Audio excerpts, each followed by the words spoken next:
ఇందాక పద్యాన్ని మీరు గుర్తు చేసుకోండి దయచేసి. ఆయన తపస్సు చేస్తుంటేట బండరాయిలా ఉన్నట్ట. లేడి వచ్చి ఆయన ఏదో దుప్పులు వచ్చి కొమ్ములతో గోక్కున్నాయట. అంటే బండరాయిగా ఉన్నాడు. అప్పుడేమో కొమ్ము గోకినా ఈయనకి తెలియలా. ఇప్పుడేమిటి గోకితే బాగుండు అని చూస్తున్నాడు. ఇక్కడ ఇది కామాటం అంటే. మనస్సు చేసే మాయ ఎలా ఉంటుందండి. పిల్లలు కలగనంత వరకు పిల్లలు కడిగితే చాలు ఎన్నాళ్ళు బతికారని కూడా లేదు. అసలు కడుపు పండితే చాలు. అదేదో వరి పంటలాగా 16-14 లాగా 1010 లాగా స్వర్ణలాగా మాట్లాడతాను. ఇక్కడ పుట్టిన తర్వాత అయ్యో అలా ఉంటే అలాగా, కాస్త అర్భకుల్లా ఉంటే అలా, కాస్త పెరగద్దేమిటి అన్నాం. పెరిగిన తర్వాత చదువులో బాగుండాలి, ర్యాంకు రావద్దేమిటి, ఇలాగే ఇంకా మళ్ళీ వాడికి పెళ్ళి వాడి పిల్లల్ని కనే వరకు ఈ కోరికలు ఇలాగే ఉంటాయి. అక్కడే ఆపుకోవాలి మనసుని. కడిగితే చాలన్నావు కదా, వదిలేరాదా ఆ విషయాన్ని. ఎలాగోలా పెరుగుతాడు, ఉన్నంతకాలం ఉంటాడు, పెడతాడు. వేరే విషయం వాడు ఆగుతాయి. నీ చేసేదేదో నువ్వు చెయ్యి. ఊరికి తాపత్రయం దేనికి? ఏమవుతాడో అంటే 2 రోజుల ముందే అవుతాడు. వాడికి ఏమవుతుంది, మనకు అవుతుంది ఏదో ఒకటి. ఈ బెంగ వదులుకోవాలి. బాధ్యతలు చేయడం వేరు, బెంగెట్టుకోవడం వేరు. ఆసుపత్రిలో ఉన్నది చేర్పించేవాడు ఎంత దగ్గర వాళ్ళైనా కానీ వాళ్ళ బెడ్ మీద వాళ్ళు పడుకునేవాళ్ళు. 2 మాటలు ఏవో చెప్పాలి, మన జపం మనం చేసుకోవాలి. అస్తమానం ఇంకా గోకి పీకి మొదలెడితే వాళ్ళకు ఉన్న వ్యాధి ఎక్కువ అవుతుంది. ఇది ఊళ్ళో ఎంతమందికి వచ్చింది, దీని మీద రిపోర్ట్లు ఎలా ఉన్నాయి అని చెప్పి గూగుల్లో సెర్చ్ చేసి ఈ రోగాన్ని గురించి చెప్తే వాడు మొత్తం ప్రపంచ చరిత్ర అంతా చెబుతాడు. ఈ ప్రాణి వెంటనే పోతుంది. వస్తూనే ఉంటాయి మామూలే అవన్నీ. తగ్గుతుంది, పర్వాలేదు, బెడ్ వేసుకున్నావు కదా, పడుకో, నువ్వు జపం చేసుకో, నేను చేసుకుంటా, అంతే. ఈ జపం ఖచ్చితంగా పడుతుంది. కానీ మనం అది చేయం. మనం 4 మాటలు కావు, 4 సాగరాలు. మనం ఆపుతాం ఏంటి? 4 సాగరాలు. దానికి 4 మాటలను పేరెడతాం. మనం ఎంత చక్కగా మాట్లాడతాం. 4 మాటలు. అబ్బా 4 మాటలంటే అమ్మ, ఆవు, ఇల్లు, ఈశ్వరుడు. ఆపై 4 సాగరాలు. ఈ జన్మకు తెమలు ఇవి. ఇంకా ఏవో రోగాల గురించి, ఎవరికో వచ్చిన దాని గురించి, ఇది వరకు వచ్చిన దాని గురించి, మన ఇంట్లోనే ఇలాంటివన్నీ ఎందుకు వస్తున్నాయి, ఇవన్నీ చర్చించుకుంటూ కూర్చుంటాం. మొత్తం మీద ఆ మంచం మీద ఉన్నవాడికి బెంగ ఎక్కువైంది. ఇది కాదు మనం చేయాల్సింది. నిజంగా వాళ్ళు క్షేమంగా ఉండాలంటే వేయవలసిన బెళ్ళేదో వేసేసి చెప్పవలసిన మాటలు ఎవరు ఉండి చెప్పేసి మనం జపం చేసుకుంటూ కూర్చోవాలి. అక్కడ ఆ వాతావరణం మొత్తం మారిపోవాలి జపం కారణంగా. ఖచ్చితంగా రోగం తగ్గిపోతుంది, చాలా తేలిగ్గా తగ్గిపోతుంది. భగవన్నామ జపం అంత ఉపయోగిస్తుంది. ఈయన ఎక్కడ పాపం పొరపాటు పడ్డాడంటే ఇక్కడ పెంచడం వరకు ఆపదలో ఉంది కాబట్టి తెచ్చాడు, పెంచాడు, చూశాడు, బాగానే ఉంది. అంతటితో వదిలేకుండా ఈయన మనస్సు ఎలా మారింది? నాయడని మృగర్భకం ఎక్కువ ప్రేమ చేసి చెరిజించుచున్నది నాదు సన్నిధి. ఏమిటో దీనికి నాకు పూర్వజన్మ అనుబంధం ఏదో ఉన్నట్టుంది. అదే దాని తల్లి చచ్చిపోవడం ఏంటి, నా చేతుల్లో పడ్డం ఏంటి, నా ఇంటికి రావడం ఏంటి, నా ఆశ్రమానికి రావడం ఏంటి, నా ముందు ఎన్ని గంతులు వేస్తుంది, వేరే ముఖం ఎన్ని గంతులు వేస్తుంది. మా అబ్బాయికి ఈ పాటికి మనవాడు పుట్టే ఉంటాడు, వాడు ఈయన గంతులు వేస్తూ ఉంటాడు. పడ్డాడు కోతులో భరతుడు. అది మలుపు. ట్విస్ట్ అంటే ఇది. బాహుబలి సినిమాలో లేని ట్విస్టులు అన్నీ ఉంటాయి కథలో. నువ్వు పెంచడం వరకు పర్వాలా, నువ్వు కాపాడడం. పెంచడం కాదు అయిపోయినా. ఋషి అయిన వాడు పెంచకూడదు, కాపాడాలి. కాపాడేవి పర్వాలేదు, రోజులు ఇంక రాపాడుకుంటానంటే అలాగా. అదే మొదలెచ్చాడే. దానికి మూలం ఎక్కడొస్తుంది తేడా? ఇక్కడ వస్తుంది. దీనికి ఏమిటో నేనంటే ఒక విర్రనుబంధం. నా ముందే తిరుగుతోంది. నా ముందు ఏం లేడీ తిరగదా అండి, ఎవడుంటే వాడు ముందు తిరుగుతుంది. ఏమైనా పెడతాడేమో దాని భ్రమ. పెట్టకపోతే పోతుంది. ఈయన ఏమనుకుంటున్నాడు, ఏమిటో అనుబంధం నా ముందు తిరుగుతోందంటే ఇదంతా ఈయన ఊహ. మనం చాలా చోట్ల ఇలాగే అపోహలతో గోతులో పడతాం. ఎవడో మన ముందు తిరుగుతుంటే మనకి ఏదో కావలసిన వాడు అనుకోవడం, లేకపోతే ఏదో ద్వేషం. ఈ ప్రేమ తప్పే, ద్వేషము తప్పే. వాడి దాన్ని వాడు వచ్చాడు. ఒక కుక్కని మీరు గమనించండి. కుక్కని ఈ చివరి నుంచి ఆ చివరికి పరిగెట్టుకు పెడుతుంది. మొత్తం నేరస్తుడిని పట్టుకునే పోలీసు వాడి కంటే దారుణంగా పరిగెడుతుంది. ఆ చివరికి వెళ్ళాక అలా చూస్తుంది. మళ్ళీ టక్కుమని ఇంత దూరం పరిగెట్టుకుని ఇక్కడికి వస్తుంది. దాని ముద్దు దగ్గర మైకెట్టండి. ఎందుకు వెళ్ళావు, నోరు మూసుకోమంటుంది. అది నాకు పనిలోకి వెళ్ళాను, నీకెందుకు మైకెట్టావు ఎక్కడ ఉంటుంది. దానికి ఒక పని ఉంటుంది. మన మనస్సు కూడా అంతే. వాడు ఎవడో వచ్చాడు, అక్కడ నుంచున్నాడు, అలా వెళ్ళాడు. వాడి గురించి ఊహలు మనకు అనవసరం, అపోహలు కూడా అనవసరం. అంత ఎక్కువగానూ ఊహించక్కర్లేదు, అంత ప్రమాదంగానూ ఊహించక్కర్లేదు. వస్తే ఎదుర్కొంటాం, దానికే విషయం. ఇక్కడే మనస్సు దెబ్బతింటుంది ఖచ్చితంగా. ఈయన మనస్సు అక్కడే దెబ్బతింది. ఏమిటో దీనికో అనుబంధం, నా ముందే తిరుగుతుంది. కళ్ళు మూసుకుని తపస్సు చేసుకోవడం మానేసి బండరాయిలా ఉన్నవాడు మనస్సు ఎలా మారిపోయింది? ఆ విప్రోత్తము వజ్రపంజర నిభంబై నిశ్చలంబైన గ్రావం వై దృఢలోకమై తనువై. విజయ విలాసంలో చెబుతాడు ఒక పద్యాన్ని, విప్రనారాయణ చరిత్రలో చెబుతాడు. ఆ విప్రోత్తము వజ్రపంజర నిభంబై నిశ్చలంబైన సద్భావంబు అంగన సాహచర్యమున, ఆ సద్భావంబు అంగన సాహచర్యమున గ్రావంబై దృఢదారువై తరుణ వృక్షంబై ఫలప్రాయమై పూవై తన్మకరందమై కరిగి పో నీళ్లకుంబల్సనై. విప్రనారాయణుడు బ్రహ్మచర్య నిష్టలో ఉన్నట్ట. ఆయన దగ్గరికి దేవదేవి వచ్చి 4 మాటలు మాట్లాడింది. దేవదేవి సినిమా చూడండి, విప్రనారాయణ చరిత్ర, నాగేశ్వరరావు గారు భానుమతి అద్భుతంగా వేశారు. అక్కడ తెలుస్తుంది ఈ మాయ. మొదట్లో దేవదేవి వచ్చి పలకరిస్తే ఈయనేం పలకల, ఆయన గట్టిగానే ఉన్నాడు, బ్రహ్మచర్యంలో ఉన్నాడు. క్రమక్రమంగా పెరిగేసరికి ఏమైంది, వజ్రంలా ఉంది ఈయన మనస్సు, కఠినంగా ఖచ్చితంగా. కానీ వజ్ర పంజరం అంట, పంజరానికి ఎప్పుడు చిల్లులు ఉంటాయి, అంటే కొంచెం దేవదేవి ప్రవేశించే అవకాశం ఆ చిల్లులు అవి. మన మనస్సు వజ్రంలా చేసుకోవాలి కానీ వజ్ర పంజరం కాకూడదు. పంజరానికి చిల్లులు ఉంటాయి, వజ్రానికి చిల్లులు ఉండవు. కానీ కొంచెం ఉన్నాయంటే ఈయనంతా నేనేం మాట్లాడదు, కానీ ఆడవాళ్ళు మాట్లాడితే నెమ్మదిగా మాట్లాడతాడు, అంటే అయినట్టే. ఇంకా అక్కడి నుంచి ఈ బ్రహ్మచారి మనస్సు దేవతార్చన నుంచి అటు వెళ్ళింది. ఎలా వెళ్ళిందిట ఆయన చెబుతాడు, సారంగు తమ్మయ్య అద్భుతంగా చెబుతాడు విప్రనారాయణ చరిత్రలో. వైజయంతి విలాసం రాస్తాడు మహాకవి 17వ శతాబ్దంలో. ఆయన మనస్సు ఎలా మారిందంటే, ఆ విప్రోత్తము వజ్రపంజర నిభంబై నిశ్చలంబైన సద్భావంబు. వజ్రపంజరంలా గట్టిగా నిశ్చలంగా ఉన్న ఆయన మనస్సు అంగన సాహచర్య గుణ సంపర్కంబునన్ గ్రావంబై. క్రమంగా దేవదేవి సాంగత్యం కారణంగా మాటల్లో పడి ఆ వజ్రంలో ఉన్నది ఒక రాయిలా అయింది. వజ్రం కంటే రాయి కొంచెం పలచనే, వజ్రం అంత కఠినంగా రాయి ఉండదు. గ్రావంబై దృఢదారువై. ఇంకో 2 రోజులు ఆవిడ వచ్చి కాస్త ఆ మాట ఈ మాట మాట్లాడేసరికి బండరాయిలా ఉండేవాడు చెట్టులా కొయ్యలా మారాట, అంటే ఇంకొంచెం పలచబడ్డాడు. దృఢదారువై తరుణ వృక్షంబై. ఆ పైన కొయ్యలా ఉన్నవాడు ఇంకాస్త ఇంకో 2 రోజులు కాస్త వచ్చి మాట కలిపి వైకుంఠపాళి అష్టాజమ్మ ఆటలు పాటలు మొదలు పెట్టేసరికి తరుణ వృక్షంబై కొంచెం లేత కొమ్మలా మారాట. అయిపోయింది, మనసు పలచబడిపోయింది. ఫలప్రాయమై ఇంకో నాళ్ళకి మామిడి పండు అయ్యట్టు పాపం. ఆ పైన పువ్వు అయ్యట్టు, ఇంకా సుకుమారంగా. అంతేకాదు, ఇంకా చెబుతున్నాడు కవి, మకరందమై, ఇంకా పువ్వులో ఉండే మకరందంగా మారట. ఇక ఇలా అయ్యి చివరికి విప్రనారాయణ ఏమైందంటే నీళ్లకంటే పలచనైపోయాడు, వీడు బతుకు పాడైపోయింది అని చెప్పి. ఇదండి కావ్యం. మన మనస్సు ఎక్కడ దెబ్బతింటున్నా ఆ మొదటి స్టెప్ ఉంది. మొట్టమొదటి జారేది అమ్మాయి కనపడగానే అబ్బాయికి, అబ్బాయి కనపడగానే అబ్బాయికి సూపర్ ఫిగర్. అక్కడే మన జాగ్రత్తగా ఉండాలి. సూపర్ అన్నామంటే పాపర్ అయిపోయినట్టే, ఫిగర్ అంటే షుగర్ వచ్చినట్టే. అంతేకాని చూస్తే ఏమైంది, మాట్లాడితే ఏమైంది, మెసేజ్ పంపితే ఏమైంది, నెంబర్ నోట్ చేసుకుంటే ఏమైంది, ఇంకేం జరిగితే మాత్రం ఏమైనా దెబ్బ అయినా ఏం అవ్వలేదు ఇక్కడ.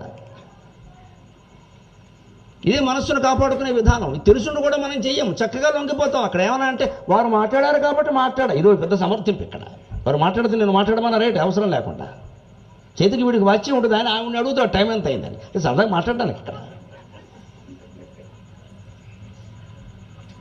తెలుస్తూనే ఉంది, గడియారం ఉంది. వీడి గడియారం పనిచేయదు, మనస్సు పని చేయకపోతే గడియారం పనిచేయదు, దానికేముంది.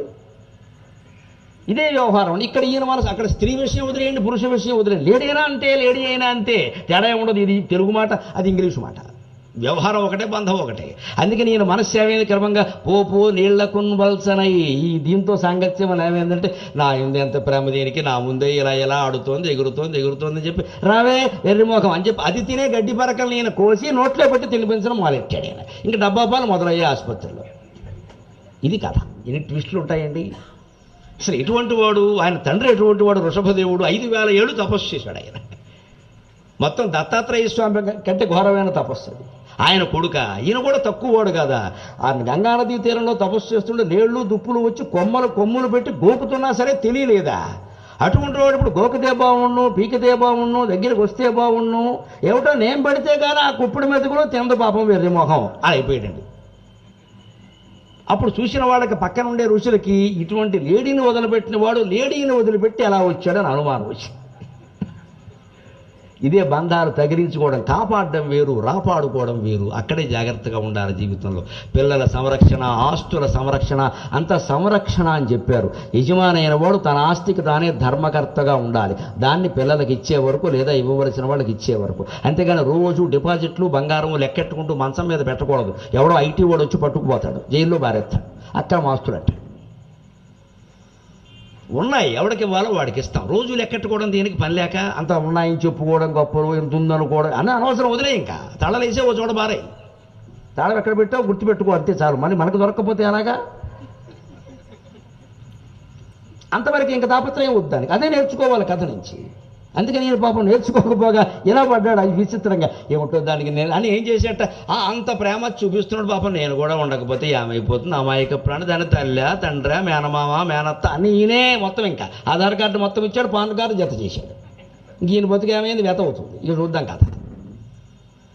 అందుకే అన్నీ పెట్టేసి నేను లేకపోతే ఏది బతకలేదు, నేను లేకపోతే మక్కువ చేసి దీనికడు మన్ననలందగ బ్రోతునెప్పుడు అంచేత అది ఇంత ప్రేమిస్తూ ఉంటే నేను ప్రేమించకపోతే అలాగే పాపం ఏమైపోతుంది అది అని దాని దగ్గర కూర్చోబెట్టి లాలించడం మొదలుపెట్టి పైగా మనిషి చూడండి ఎలా ఉంటాడో. ఏదైనా పొరపాటు పనిలోకి దిగినవాడు అంటే ఈయన తపస్సులో ఉన్నవాడు కాపాడడం తప్పు కాదు, కానీ ఇలా పెంచడం ప్రేమ పెంచుకోవడం ఇక దాని చర్యలన్నీ పక్క రుచులకి. ఇందాకండి ఏమండి భరతుల వారు తపస్సు చేస్తున్నట్లు కదా, ఎలా ఉందంటే తపస్సు సరే కానండి దీన్ని చూశారండి పిచ్చిమోహం ఇందాక ఏం చేసిందో తెలుసా, ఇది ఒళ్ళు వచ్చి నా ఒళ్ళో కూర్చుందండి, ఒళ్ళు పావనం చేయదు, మరి నేడేం చేస్తుంది చేసింది. అప్పుడండి పంచి ఉతుక్కున్నాను కానీ అసలు ఆ స్మెల్లే వేరండి అంట మొదలెట్టాడు. అది భావనం చేస్తే నీకు స్మెల్ చందనంలా ఉందా, నీకు ఇష్టమైతే అలాగే ఉంటుంది, లేకపోతే జంతువు పాడు చేసింది చితకోట ఎత్త పట్టుకుని ఆ కబుర్లు మాట్లాడితే పక్క ఋషులకు ఏమనిపించింది, ఈయన ఇదివరకు వస్తే తపస్సు గురించి మాట్లాడేవాడు, ఇప్పుడేమో దాని గురించి మాట్లాడుతున్నాడు, ఈయన మనస్సు ఏదో అయిందిరా బాబు, ఈయన సాంగత్యంలో ఉంటే మనం కూడా ఇలాగే అవుతున్నాడు. వాడు రావడం మానేశారు. వీళ్ళు ఏమనుకున్నాడు, పోన్లే రాకపోతేనే మంచిది, కాసేపు నువ్వే రావే అని దీనిలో కూర్చోబెట్టుకున్నాడు. అయిపోయింది, ఇంక సాంగత్యం పెరిగింది కదా. క్రమంగా ఏమైంది, రోజుకి 24 గంటల్లో నిద్రపోయే సమయం తప్పితే 18 గంటల పాటు చేసే తపస్సు అంత అక్కర్లేదు. రామనామం ఒక్కసారంటే చాలు, 2 సార్లు అక్కర్లేదు. పురాణాల్లో చెప్పారు, గుళ్ళోకి వెళ్ళి అలా గుడి దగ్గర నుంచి పెడుతూ ఇలా అన్నా చాలు, లోపలికి వెళ్ళక్కర్లేదు అని సూత్రాలు ఈయనే రాసేసుకుని ధర్మశాస్త్రాలు ఈయనే మార్చేసుకుని ఇంకెలా అయిపోయాడంటే 18 గంటల తపస్సుని 18 నిమిషాలు దక్కించాడు. బాగా షార్ట్ కట్ స్కీమ్ అంటారు. మిగిలిన సమయం అంతా లేడీ అది గంతింది, అది ఉరికింది, అది పోసింది, అది దూసింది, ఇదే గొడవ ఎంతసేపు. ఇంకా ఎంత విచిత్రం అండి, ఆపదలో ఆదుకున్న ప్రాణికి ఇంత సేవ చేయాలా, ఇది బంధమై మెడకి తగులుకోవాలా. మన మానవ సంబంధాలు కూడా ఇంతే. పురాణ కథ చెబుతున్నాను నేను, దయచేసి గ్రహించండి. సింబాలిజం ఇది. అక్కడ లేడీ కదా మనిషి కదా అనకండి, మనుషుల గురించే మాట్లాడుకుంటున్నాం మనం. ఇక్కడ లేడీ అనేది ఒక సింబల్, ఒక ప్రతీక. ఇంట్లో వస్తువుల పట్ల, ఇంట్లో మనుషుల పట్ల, బంధుమిత్రుల పట్ల, ఆస్తుల పట్ల, ధనకనక వస్తువాహనాల పట్ల ఇలాగే పెంచుకుంటాం మనం, ఇలాగే పెంచుకుంటాం. పొరపాటున ఆ వస్తువుకో ఆ మనిషికో ఏదైనా జరిగిందంటే మన గుండె పగిలిపోతుంది వెంటనే. అంత మమకారం పెంచుకోకపోతే అంత అవసరం లేదుగా. అదే గ్రహించుకోవాలి, అదే జడభరతోపాఖ్యానం. అందుకని ఆయన గ్రహించుకుని ఇప్పుడు దాన్ని సమర్థించుకునే విధానం చూడండి విచిత్రంగా. తప్పులేదు, మళ్ళీ మనస్సు ప్రశ్నిస్తుంది. అంతఃకరణ ఋషి కదా, మహాయోగి కదా, ఏమిటయ్యా సమర్థించుకుంటావు పని లేక, ఏదో ఆపదలో కాపాడో వదిలేయదు. అది గంతకలది పెడుతుందిగా, గడ్డి తింటుందిగా, గడ్డి పరకలు తింటుందిగా, వదిలేయి దాని అలా కాదు అని వెంటనే ఇంకో పద్యం చెప్పుకుంటున్నాడు ఆయన బాబు. శరణని వచ్చిన జంతువు కరుణం కనివిచ్చు చూచి కాచిన పుణ్యంబు అరయగనధికంబని మున్కరమెరిగించెను మునీంద్రగణములు ప్రేమన్ అని సమర్థించుకుంటాడు. అబ్బే ఎందుకు ధర్మం అంటే నేను చేసింది ఆయనకైనా చెప్పుకోవడం అంటే, పక్క వాళ్ళు అడిగితే కూడా చెప్పారుగా. శరణని వచ్చిన జంతువు, ధర్మశాస్త్రాలు ఏం చెప్పాయండి, మనం ఎంత పరిస్థితిలో ఉన్నా సరే, రాజ్యంలో ఉన్నా సరే, తపస్సులో ఉన్నా సరే, ఎవరైనా వచ్చి కాళ్ళ మీద శరణు అని ప్రార్థిస్తే వాళ్ళని కాపాడాలా వద్దా? రాజుగా ఉన్నప్పుడు అంతే కదా మరి కారణం. అలాగే పాపం తల్లి చచ్చిపోయింది, నాకు కనిపించింది, అది అడుగుతుందా, నేను కాపాడాను, తప్పే ఉంది. అది తప్పు ఎవరు అనట్లా, తర్వాత విషయాలు చెప్పట్లేదు. ఈయన సమర్థించుకోవడం అంటే ఇదే. శరణని వచ్చిన జంతువు కరుణం కనివిచ్చు చూచి కాచిన పుణ్యంబు. శరణని మన వేడినటువంటి అనాథలు దీనులు ఎవరినైనా ఉంటే వాళ్ళని కాస్త కంటికి రెప్పలా కాచుకున్నటువంటి పుణ్యం ఉంటుంది. అది అధికంబని, అన్ని పుణ్యాల కంటే అధికమని మునిగణంబు ప్రేమంకరమెరిగించెదరు. ఎంతోమంది మునులు చెబుతుండగా విన్నాను అంటాడు. మునులు ఎప్పుడు చెప్పారు, ఏ సందర్భంలో చెప్పారు? వాడు భయపడి నీ దగ్గరకు వచ్చినప్పుడు కాపాడమన్నారు, కానీ నిన్ను వెళ్ళి వాడి ఇంటికి వెళ్ళి కాపాడమని చెప్పాలి. అదే తేడా. ఈయన వెళ్ళి కాపాడినా తప్పులేదు, ఆ ప్రమాదంలో అది ఉంది. కాపాడిన తర్వాత ఏం చేయాలి, 4-5 రోజులు అయ్యేసరికి జంతువులకు వెంటనే కాళ్ళు వస్తాయి, ఎగురుతాయి. లేడికి ఎగరడమును, కోతికి గంతడం ఎవడో నేర్పక్కర్లేదు. కోతికి తల్లి కోతి పిల్ల కోతికి నేర్పుతుంది. చూడండి ఎలా నేర్పుతుందో. దాని పొట్ట పట్టుకుంటుంది, చెట్టు మీదకి దూకుతూ ఉంటుంది. పట్టుకో కింద పడిపోయింది అనుకో, తల్లి కోత ఏం చేస్తుంది తెలిసే, గమనించండి ఎవరన్నా, అప్పుడు తీయండి సెల్ఫీ. ఒక బరుకుతుంది. తల్లి కోతిని పిల్లకోతి పట్టుకున్నప్పుడు చెట్టు మీద దూకుతుందండి. పొరపాటు పిల్ల పట్టు వదిలేసి కింద దూకిందనుకో, చెంపేమ కొట్టి కోతి పుట్టుకు పుట్ల హైదరాబాద్లో వాళ్ళ నుంచి నేర్చుకుంటున్నావు బతకం సరిగ్గా ఉండ అంటుందంతే. ఒక్క దెబ్బ కొడుతుంది పుల్ల చెంప మీద అదిరిపోయేలాగా. అంటే నువ్వు కోతివి, ఎగరడం తెలియపోతే అలాగా, నేను ఎగురుతుంటే పట్టుకోలేవు. అంతేగాని సరిగ్గా నేర్చుకో అంటామా, మన ఆనపోలికలు వచ్చాయి అణిదట్టడం మళ్ళీ ఎక్కడ లోకుగా ఉన్నాడు మొగుడు. ఇవన్నీ ఉండవండి, కోతులను చూసి నేర్చుకోవాలి. ఒక దెబ్బ చెంప పేలిపోద్ది, దాన్ని మర్కట కిషోర న్యాయం అంటారు. మర్కట కిషోర న్యాయం. 20 ఏళ్ళు దాటిన తర్వాత పిల్లలతో అలాగే ఉండాలి, మంచి చెప్పడం వరకే. లేకపోతే నీ దారి నువ్వు చూసుకో, చెప్పక నీదే బాధ్యత. పోలీస్ స్టేషన్కి రమ్మంటే నేను రాను, సన్నాఫ్ రాసినా సరే. అంతే తప్ప మావాడు కాపాడకపోతే మనకెలాగా, మన వాళ్ళని మనం కాపాడకపోతే ఎవరు కాపాడకుండా మొత్తం ఆస్థాత పోతుంది, ఇక్కడ పరువు పోతుంది. ముందు నువ్వు తలంచుకోవాలని నీ కొడుకు గురించి. ఆ చేసిన పనికి శిక్ష వాడు అనుభవించాలి, మనం ఎందుకు అనుభవిస్తామండి? కొడుకైనా కూతురైనా. ఇవాళ ఎవరి మాట ఎవరు వింటున్నారండి? ఆలోచించండి. ఏదో బొడ్డోడని వాడు 5 ఏళ్ల పిల్లాడు కూడా మాట వింటలేదండి. వీడి చర్యలకి మనం బాధ్యత వహించాలా? He should feel responsibility. Police స్టేషన్కి వెడితే వాడు ఎడతాడు, మనం ఎందుకు ఎడతాం? మేము రామని చెబుతాం. అది పెంచాల్సిన కదా. ఎప్పుడు 20 ఏళ్ళు దాటాక. 10 ఏళ్ల కుర్రాడికి అది వర్తించదు, 5 ఏళ్ల పిల్లకి అది వర్తించదు. దైవవత్ పంచవర్షేషు దశవర్షేషు దాసవత్ ప్రాప్తేతు షోడశే వర్షే పుత్రం మిత్రవదాచర్యత్. 5 ఏళ్ల వరకు పిల్లల్ని దేవుళ్ళ చూడాలి. వాళ్ళు ఏ తప్పు చేసినా పూర్తి బాధ్యత తల్లిదండ్రులదే. ధర్మశాస్త్రం కూడా అంతే. పిల్లలు చేసిన పాపాలకి ఫలితం తల్లిదండ్రులకు ఉంటుందండి. 10 ఏళ్ల వరకు అంతే, వాళ్ళకు ఉండదు పూర్తిగా. 10 to 20 స్కీమ్ ఉంది దానికి. 10 నుంచి 20 వరకు పిల్లలు, ఆడపిల్లలు కానీ మగపిల్లలు కానీ చేసే పాపాలకి సగం పాపం తల్లిదండ్రులు అనుభవించాలి, సగం వాళ్ళు అనుభవించాలి. ఎందుకంటే మెచ్యూరిటీ కొంత ఎదుగుతున్నారు, వాళ్ళు బాధ్యత వహించాలి. కానీ మన బాధ్యత కూడా ఉంది. పిల్లకి ఫోన్ ఇచ్చి, పిల్లాడికి ఫోన్ ఇచ్చి వదిలేయకూడదు. పిల్ల ఫోన్ తీసుకుని డాబా మీద గెడుతుంది అంటే సంథింగ్ మనం కూడా వెళ్ళాలి. మా అమ్మాయికి స్వేచ్ఛ అండి అనుకోక, మొత్తం అయ్యాక తెలుస్తుంది నీకు ఇక్కడ శుభవార్త. అప్పుడు బాబాగారు గుళ్ళోకి రావడం కాదు, ఇక్కడ బాబాగారికి అమ్మాయిలు లేరు, ఆయనకు ఫోన్ ఇవ్వలేదు. మనం ఇచ్చేవన్నీ ఇచ్చేసి బండి మీద వదిలేసేసి, ఎవడ బండి మీద వెళ్ళిపోతున్నా సరే మనం ఇండివిజువాలిటీ అని ఇంగ్లీష్ మాటలు మాట్లాడుకొని పేలగొట్టేయడం మానేసి, అనుమానించాల్సిన పరిస్థితుల్లో కూడా అనుమానించకుండా అంత ఏదో సీతాదేవిలా వెళ్ళామని. వాడేమన్నా రామచంద్రమూర్తుడా? తల్లిదండ్రులు అనుమానించకపోతే ఎవరు అనుమానిస్తారండి? ఎందుకు అనుమానించకూడదు? ఖచ్చితంగా అన్ని విషయాలు తెలిసేత ఫోన్ అవతల బారని ఇవ్వను నేను, ఇంట్లో కూర్చోమాడక, అప్పుడే జాగ్రత్తగా ఉంటాను. అబ్బే వాళ్ళ మనోభావాలు దెబ్బతింటాయి. 16 ఏళ్ల వాళ్ళకి, 6 ఏళ్ల వాళ్ళకి మనోభావాలు ఉంటాయి. 60 ఏళ్ల వాళ్ళకి ఏముండవు, మట్టిగడ్డలు ఉంటాయి. ఏడ కూడా ఒకటే ఉంటుంది, రేపొద్దున బతుకులు పాడయ్యాక. వాడు కూడా మోసం చేసి అవతల బారేస్తాడు. వచ్చేది మన ఇంటికైనా వాడింటికి వెడుతుందా? అప్పుడు ఈ పిల్లని ఏం చేయాలండి? పెళ్లి చేస్తావు, మళ్ళీ ఎవడు చేసుకుంటాడు?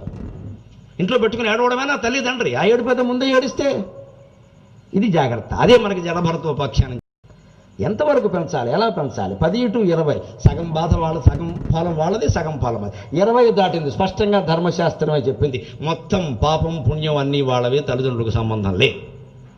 ఏది భరించాల్సిన అవసరం లేదు. చూసుకొని ఈ దారిని ఇది, నా దారిని అది. నా ఇంట్లో ఉండక చెత్త వేషాలు ఇస్తే నా ఇంట్లో కుదరదు, వెళ్ళిపో. నీకోసం సంపాదించలేదు ఆస్తి. ఇక్కడ స్పష్టంగా చెప్పాలి అమ్మాయికైనా అబ్బాయికైనా. నువ్వు అడిగిందల్లా ఇవ్వడానికి మేమేం గాడిదనం కాదు. ఇక్కడ ఉంటే ఉండలేకపోతే వెళ్ళి బయటికి. నీ గురించి నేను ఏడవడానికి సిద్ధంగా లేను. నమశివాయ చెక్కై దెబ్బకి దారికి వచ్చేస్తాడు. రాకపోతే పోతాడు, అది వేరే విషయం. అది అంతేగాని వాడి బాధ అంతా మందేని పట్టుకుని వాడి చుట్టూ మనం తిరుగుతూ ఉంటే కొడుకైనా కూతురైనా మొత్తం జీవితాంతం తిప్పిస్తాడు. లేక వాడికి పెళ్ళి పిల్లలు వచ్చా కూడా మందే పూచి. ఇదే కథ నుంచి నేర్చుకోవాలి. అందుకే నేను సమర్థించుకుంటున్నాడు. ఇప్పుడు ఋభుగీతలో చెబుతారు ఒక్క మాట, అది చెప్పి నేను ఈ పూటకి సెలవు తీసుకుంటాను. ఋభుగీత అని అద్భుతమైన గ్రంథం ఉంది, ఈ మధ్య చదివా. పరమశివుడు సాక్షాత్తు ఋభువు అని తన భక్తులకు చెబుతాడు. 50 అధ్యాయాలు, 2490 శ్లోకాలు, సుమారుగా 2500 శ్లోకాలు. ఏదో రోజుకో 10 నిమిషాలు పెట్టుకున్నా. ఈవేళ పొద్దున పూర్తయింది పూర్తిగా మొత్తం గ్రంథం చదవడం. దాని సారాంశంగా ఒక మాట ఏమిటంటే, అందులో ఒక చోట చెబుతాడు, ఆత్మసాక్షాత్కారానికి సంబంధించిన సూత్రాలు మధ్యలో జరిగే సంఘటనలను బట్టి అటు ఇటు కూడా అనువర్తిస్తాయి, నువ్వు జాగ్రత్తగా ఆలోచించుకో అంటే. సర్వం బ్రహ్మమయం అనే భావన ఉందండి. ఉదాహరణకి బాబాగారి చరిత్రలో చాలా చోట కూడా ఆయన అలాగే భావించాడు. ఆయన సర్వం బ్రహ్మమయం అని భావించాడు. కానీ మనం కూడా సర్వం బ్రహ్మమయం అని పుచ్చుకోవడం మొదలెట్టి అది కూడా బ్రహ్మమయం అంటే ఆయన తట్టుకుంటాడు, పుచ్చుకున్నాం, మనం తట్టుకుంటామా? అదే ఆలోచించాలి. చెడ్డ పనులు కూడా బ్రహ్మమయం అని చెప్పి చేసేయడమేనా? అసలు సర్వం బ్రహ్మమయమైనప్పుడు మంచి పని తప్పితే చెడ్డ పని చేయాలని ఎందుకు అనిపిస్తుంది నీకు? ఏదో ప్రయోజనం కుళ్ళు బుద్ధి లోపల లేకపోతే సర్వం బ్రహ్మమయం అని పక్కవాడు ఆస్తి లాక్కుంటావా? అది కూడా బ్రహ్మే. అయితే ఇది కూడా వాడికి ఇచ్చేయి. మరి అక్కడేమైంది బ్రహ్మ? అందుకే చెబుతారు రూపగీతలో ఆత్మసాక్షాత్కారానికి సంబంధించిన సూత్రాలు ఆ కీలక స్థాయిలో సాధకుడు ఉన్నప్పుడు అటు ఉపయోగిస్తాయి, ఇటు ఉపయోగిస్తాయి. జాగ్రత్తగా అన్వయించుకోండి, బుద్ధి మీద జాగ్రత్త పరీక్ష పెట్టండి. లౌకికమైన వ్యామోహాలకు కూడా ఉపయోగిస్తాయి, పారమార్థికమైన స్థితికి కూడా ఉపయోగిస్తాయి. లౌకికంలో పడిపోవాలా, పరమార్థంలోకి వెళ్ళాలనేది నువ్వు నిర్ణయించుకోవాలి. విచక్షణా జ్ఞానంతో నిర్ణయించుకోవాలి, వదిలేయకూడదు వ్యవహారాన్ని. అది అలా జరుగుతోందండి, నీకు తెలియకుండా ఎలా జరుగుతుంది ఏదైనా నీ మనస్సును నువ్వు నిగ్రహించుకుంటే జరుగుతుందా? మనం ఎందుకు నిగ్రహించుకోలేకపోతున్నాం? అలా వదిలేయడం, యోగం ఉండడం, ఆ టైంకి ఏమిటో నా బుద్ధి అలా పనిచేసి నువ్వు పని చేయని బట్టి పనిచేసింది మిత్రమా. మైండ్ ఇట్, నువ్వు పని చేయని బట్టి పనిచేసింది, దానంతరం అది పని చేయలేదు. బుద్ధి కానీ మనస్సు కానీ దానంతరం అది పని చేయవు. మనం పని చేయనిస్తేనే పని చేస్తాయి, మనం ఆపాల్సిందే ఖచ్చితంగా. అది మానేసి మన దేశంలో బాగా పట్టేసిన వేదాంతం ఏంటంటే, ఎవడన్నా ఒక హత్య చేసాడనుకో, వాడికి ఏదో పూర్వజన్మ కర్మ ఉండే హత్య చేసాడు. ఎవడికమ్మా కర్మ? చచ్చిపోయిన వాడికి, చంపిన వాడికి కూడా కర్మే. వీడికి అత్యట్టుకెళ్ళి వాడిని పొడి చేస్తే వీడి కర్మ అంటే వాడి కర్మను ఒప్పుకుంటా. వాడికి తెలియదు, వాడి ఇంట్లో వాడు కూర్చున్నాడు, వీడు వెళ్ళి వాడిని పొడి చేశాడు, వాడి కర్మ అని చెప్పు. పొడిచిన వాడికి కూడా వాడి కర్మ అలా జైలు యోగం రాసిపెట్టుండి వాడికి ఆలోచన వచ్చి అందువల్ల రాలేదమ్మా, ఈ పని చేయబట్టే జైలు యోగం పట్టింది. కార్యకారణ సంబంధం ఉండదా? ఏం మాట్లాడతామండి? మొత్తం నేరాలన్నీ సమర్థించుకుంటూ కూర్చోవడం ఇక్కడ. ఒకడు దుర్వ్యసనాలు పాలైపోతే వాడికి అనుభవించే యోగం ఉండి ఎంత చెప్పినా లేదమ్మా, గోమే కొడితే వింటాడు, లేదా బయటికి గెంటితే వింటాడు. కనీసం నువ్వేనా బాగుంటావు. గెంటు, నిర్దాక్షిణ్యంగా గంటాల్సిందే. దుర్వ్యసనాలు ఉన్న పిల్లల్ని ఇంట్లో పెట్టు కూర్చుంటాం, మన పిల్లలు కదా అని. మన దీపం కదా అని ముద్దెట్టుకుంటే మూతికి అల్దా అండి సామెత. మన దీపమే ముద్దెట్టుకోండి, కార్తీక మాసం దీపాన్ని మూతికి అలిపోతుంది. మన పిల్లలైనా అంతే. స్పష్టంగా దుర్వ్యసనాలు పాలవుతున్నారు. తేడా ఇవాళ ఆడపిల్లల్ని కాపలాగా అయిపోతున్నాం, మగపిల్లల్ని ఎక్కడ కాస్తామండి?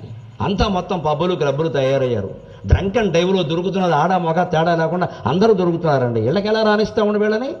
నిలబెట్టేసి అవతలకి పంపేయద్దు. ఒకసారి డ్రంక్ అండ్ డ్రైవ్లో మన అమ్మాయి కానీ మన అబ్బాయి కానీ దొరికాడంటే తల్లి తండ్రి ఇంట్లోకి రాణిస్తున్నారు అంటే వీళ్ళు కూడా డ్రంక్ అండ్ డ్రైవే.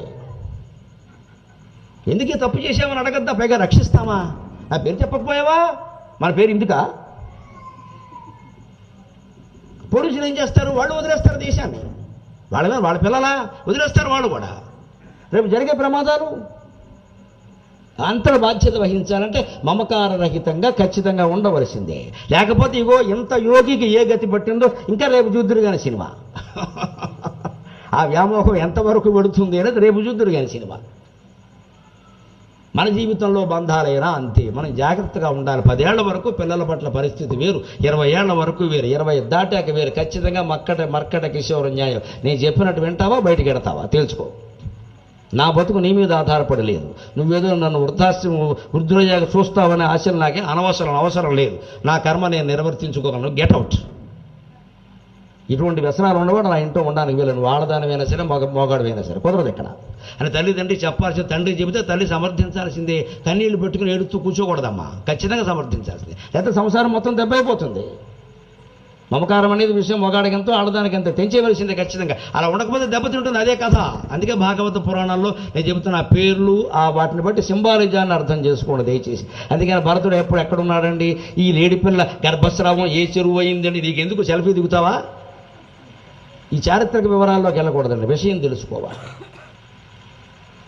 అందుకని ఈయన దాన్ని సమర్థించుకుంటూ వెళ్ళిపోయాడు విచిత్రంగా. ఈ సమర్థించుకోవడం కారణంగా పరిస్థితి విపరీతం ఎలా అయిందో, ఇంత తపస్సు ఏ స్థితికి వెళ్ళిందో, మళ్ళీ ఈ మహర్షి మహానుభావుడు ఎలా తన జీవితాన్ని తానే తీర్చిదిద్దుకున్నాడో అన్నీ మనం రేపు తెలుసుకుందాం.